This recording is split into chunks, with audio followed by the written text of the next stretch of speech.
Greetings, welcome to another day of Autoforge development. So yesterday we were working on trying to get these dropped items, that's items represented in the game world on the, in our game world, and having them rendered on the screen, and then also having collectors trying to collect them.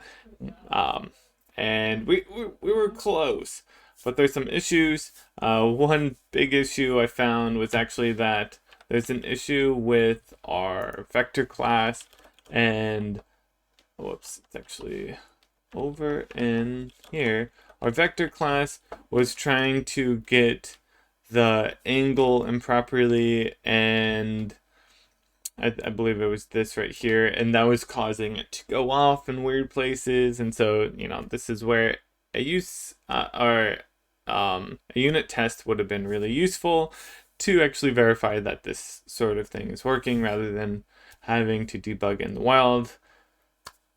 But oh well. uh, you know, what are you gonna do? Write unit tests? And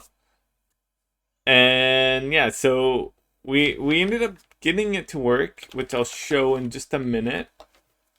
And then we're able to clean up some other things and test a bunch of different stuff, like making sure that once the container is filled, that it no longer can collect the items.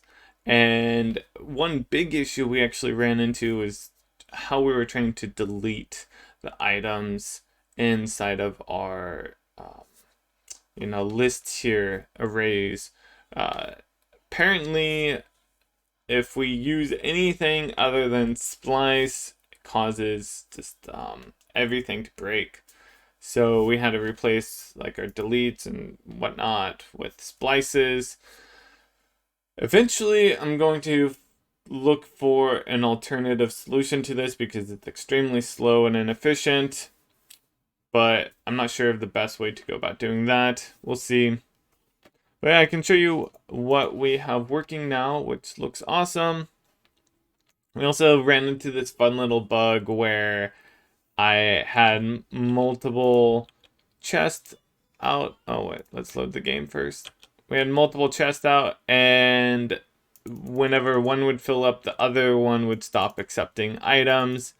And I was like, what's going on here? And then I realized that actually all all inventory components had the same inventory because we actually were not doing a proper deep copy of our script components.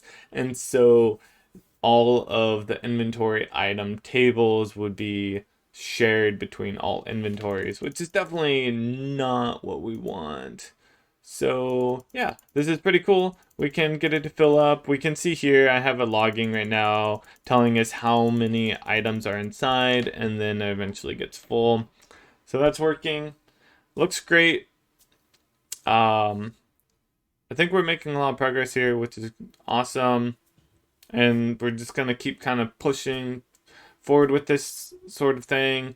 I don't think that we're going to keep working on the drop system right now. I was just trying to get something basic working, which will probably be sufficient for a while.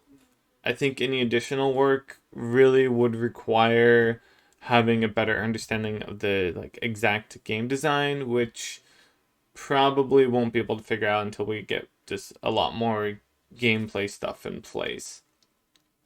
So we'll probably be working on something slightly different. We'll see. But yeah, that will be it for today. Thank you for watching. I appreciate it, and I hope you guys have a good one. See you tomorrow.